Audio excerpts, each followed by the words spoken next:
Te agradezco nuevamente tu ingreso a este canal.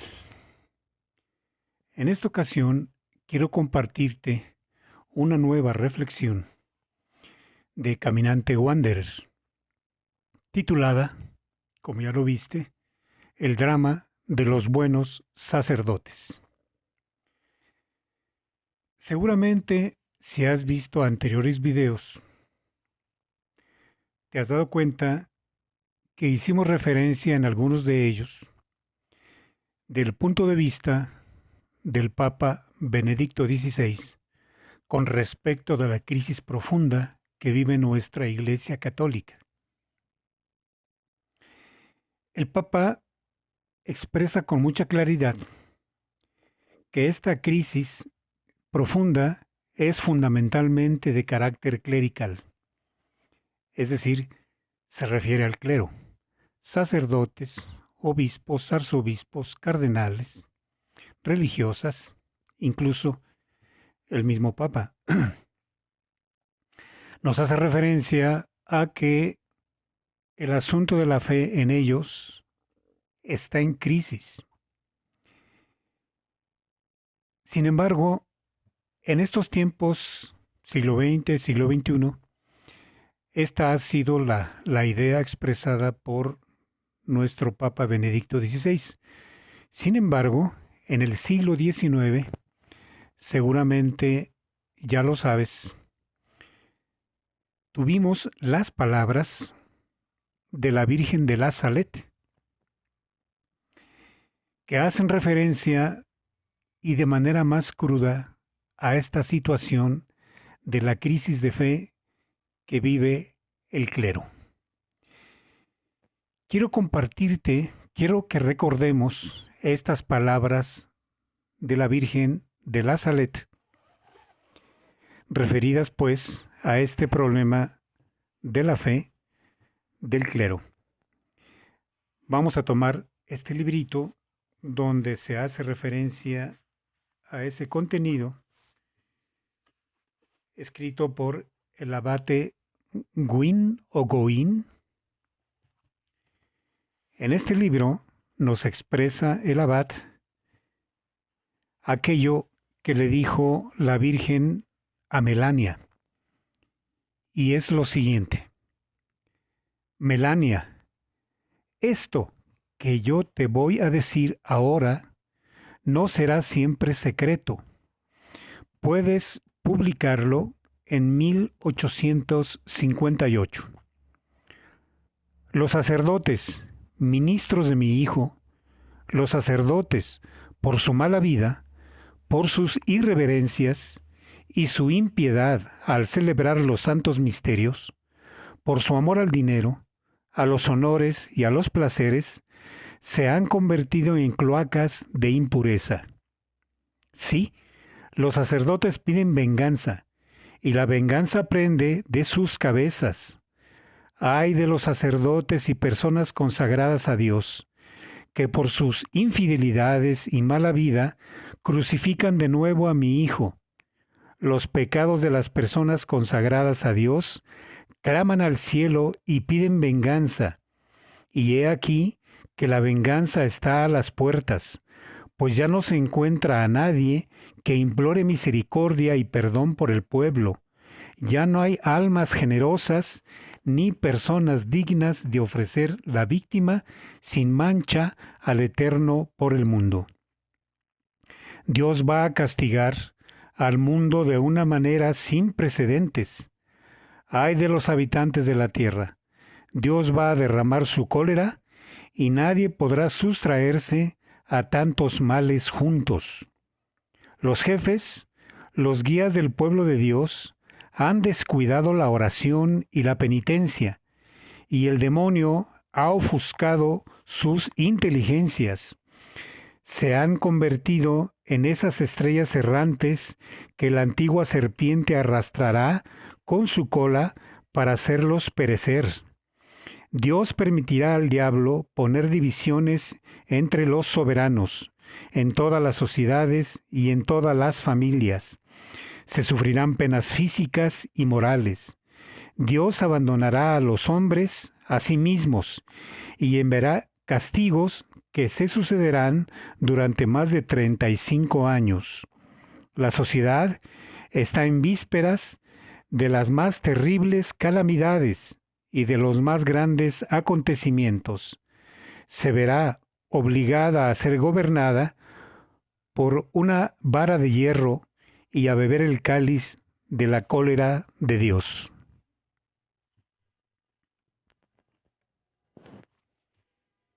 Veamos, pues, cómo esto que nos dice la Virgen de Nazaret se está viviendo actualmente, según Caminante Wanderer. Veamos, pues, entonces, qué nos dice en este nuevo escrito, Caminante Wanderer. El escrito comienza de la siguiente manera. En varias ocasiones hemos tratado en este blog un tema acuciante, el de los sacerdotes. Los católicos sabemos que sin sacerdotes se acaba la religión y peor aún, con sacerdotes que pasan por católicos pero que no lo son, también se acaba la religión, pero sin que seamos conscientes de ello. ¿Creeremos seguir siendo católicos y recibiendo los sacramentos cuando en realidad habremos comenzado a pertenecer a una secta más o menos cristiana que, aunque los pretenda, no tiene sacramentos? Si desglosamos el problema, nos enfrentamos en primer lugar con la formación sacerdotal, cuando ésta es posible. Lo cierto es que los seminarios diocesanos están vacíos, y cuando tienen habitantes, buena parte de ellos suelen ser especímenes que no tienen nada que perder y la vida sacerdotal es la opción más cómoda o la única opción que les queda en la vida. No digo yo que esto siempre esté mal, pero la mayoría de las veces es algo muy peligroso y suele terminar mal. Ejemplos sobran. Por otro lado, y perdida ya la fe católica, en buena parte del episcopado, los seminarios y sus condiciones de ingreso se han tercerizado en especialistas en recursos humanos o en casting. Veamos dos ejemplos recientes. Este anuncio apareció en la web de una diócesis alemana. Decía así: «Eres hombre, tienes al menos 20 años y buscas una formación que te garantice un contrato de trabajo indefinido. Entonces, el anuncio de empleo actual de la diócesis de Dresde-Meißen podría ser de tu interés. O bien, en la arquidiócesis de Madrid, con la gestión del nuevo arzobispo Cobo, los candidatos a ingresar en el seminario deben atravesar un minucioso examen psicológico, en el que una profesional, no necesariamente católica, les interroga acerca de sus hábitos sexuales presentes y pasados, e incluso sobre la vida sexual de sus padres. Desconozco qué relevancia puede tener esta información para su eminencia. La situación en las órdenes y congregaciones religiosas es mucho peor. Y creo no equivocarme si digo que muchas de ellas están ya desahuciadas. Veamos un ejemplo. La Orden de San Agustín tiene en España 400 frailes. Es un número que impresiona.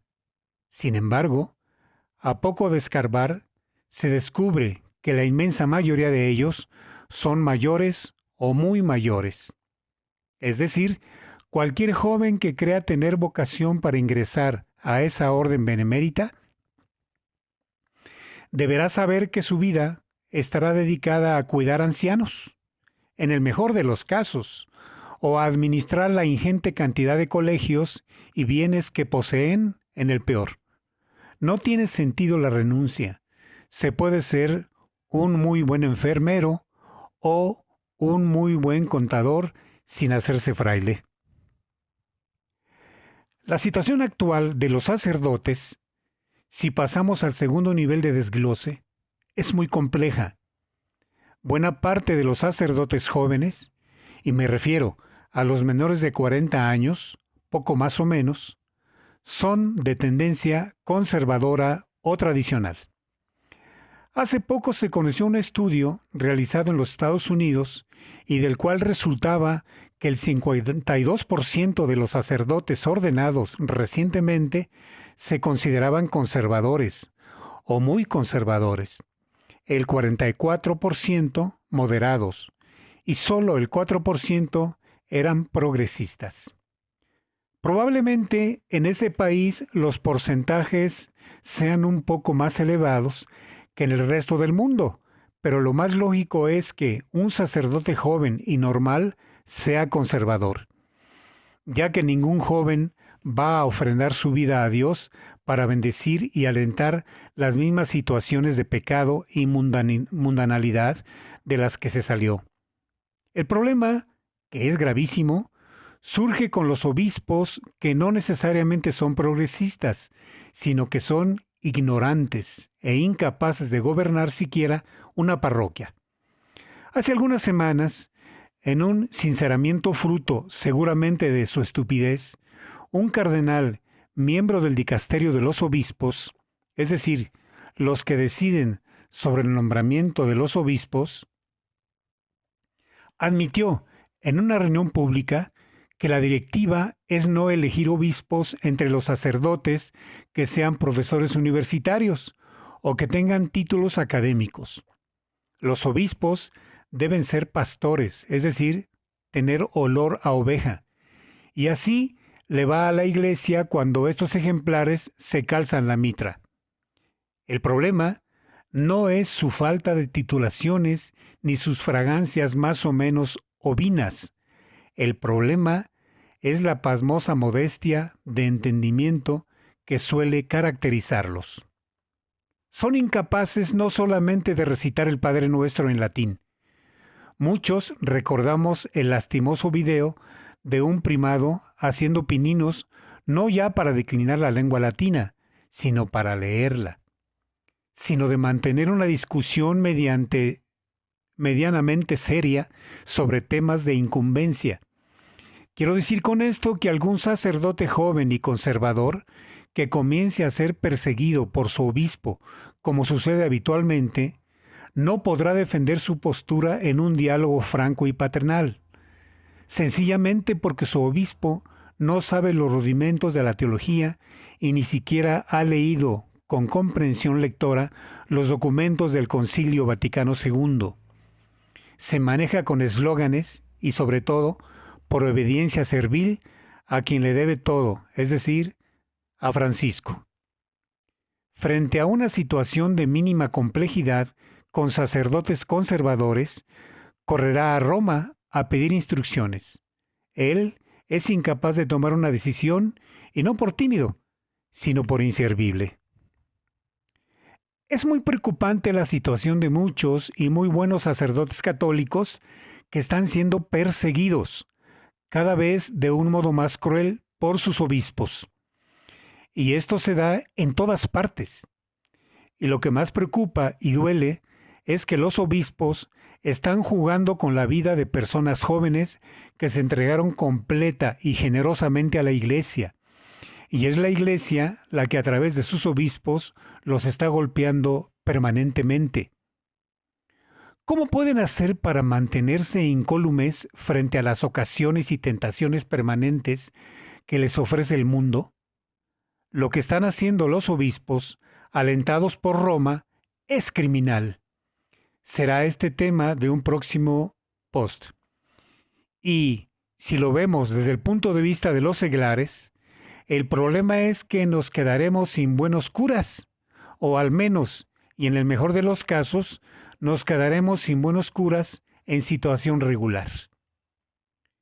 Si pasamos al último nivel de análisis, con respecto al futuro, el panorama es completamente desolador. Tomemos nuevamente el caso de Estados Unidos por el simple hecho que tiene estadísticas actualizadas. En 1970 había en ese país 59.200 sacerdotes y 53 millones de católicos. En la actualidad hay 34.300 sacerdotes y 65 millones de católicos. Claramente, es cuestión de tiempo para que la Iglesia se quede con una dotación mínima de sacerdotes totalmente insuficiente para atender a los fieles. Frente a esto, hay dos factores a considerar. En primer lugar, que esta es una preocupación nuestra y de buena parte de los miembros de la Iglesia, pero no de todos. La verdad es que no sé hasta qué punto puede preocuparle a los obispos alemanes, por ejemplo, o al cardenal pornógrafo, o a buena parte del clero, que los fieles se queden sin sacramentos y sobre todo sin misa. Como hemos dicho en otras ocasiones, ellos han perdido la fe católica y consecuentemente consideran que los sacramentos no son más que construcciones rituales surgidas de ciertos grupos sociales y que resultaron útiles para conservar la identidad del grupo y para el consuelo emocional de sus miembros. Seamos brutalmente honestos. ¿Creerán efectivamente en la presencia real de Cristo en la Eucaristía? ¿Creerán realmente en que la absolución perdona los pecados? Pero si no creen ni siquiera en el pecado, para ellos, y estos ellos son los que tienen autoridad ahora en toda la Iglesia, la falta de sacerdotes no es un problema. Los seglares podrán asumir fácilmente las funciones de coordinadores y animadores comunitarios, y los sacramentos podrán ser reemplazados por algún tipo de construcción ritual más adaptada a los tiempos que corren. ¿Exageró? Fíjense lo que pasó hace pocos días en Maldonado, Uruguay, y en la ermita El Campillo, Madrid. La opción más conservadora, paradójicamente, es la que prevé dos opciones. La primera es importar sacerdotes desde zonas con abundancia de vocaciones, y hay una sola que es África. Y así, es habitual ver sacerdotes africanos sirviendo en iglesias europeas. Y no lo hacen mal. Es conocido que en París, por ejemplo, los africanos están en el santuario de Nuestra Señora de la Medalla Milagrosa, son buenos confesores, mejores incluso que muchos curas parisinos que no son de lo peor de Francia. La cuestión es si serán suficiente y hasta cuándo los sacerdotes africanos conservarán la fe. El mal de la herejía modernista se extiende con una mancha de aceite y tarde o temprano llegará a todas partes. La segunda opción conservadora es la ordenación de hombres casados, que, aunque a muchos nos repugne, es preferible a la limpia veleidad de ordenar mujeres. Pero, a mi entender, no es más que una fantasía. Habrán, seguramente, jóvenes que decidan optar por el sacerdocio siempre y cuando se les permite el matrimonio. El problema es si habrán jovencitas dispuestas a casarse con alguien cuyo medio de vida será el sacerdocio. Es lo que está ocurriendo actualmente en varios seminarios católicos de las iglesias orientales. Hay seminaristas que han terminado sus estudios y no pueden ordenarse porque no consiguen novia, y primero deben casarse para después recibir la ordenación sacerdotal. El mundo cambió, y las mujeres también. Ya no hay muchas que quieran ser matushka. Podría optarse, claro, por ordenar laicos comprometidos, tal como hoy se les ordena como diáconos permanentes. La cuestión es que el sacerdocio les exigiría una dedicación a tiempo completo, y en muy pocos países los ingresos parroquiales les permitirían vivir y sostener a su familia, que necesariamente sería numerosa. ¿O acaso el matrimonio sacerdotal practicaría la contracepción? Se optaría quizás por ordenar a hombres ya mayores y jubilados, que no tuvieran apremios materiales. Pero no veo yo que la animación comunitaria, los campamentos con jóvenes y las peregrinaciones podrían ser sostenidos por señores que cargan ya varias décadas de vida sobre sus espaldas. El panorama, como dije, es desolador. Y la esperanza, una vez más, está en los pequeños grupos que, en torno a la misa celebrada por aquellos apaleados sacerdotes fieles, resistan y conserven la fe hasta que el Señor se manifieste.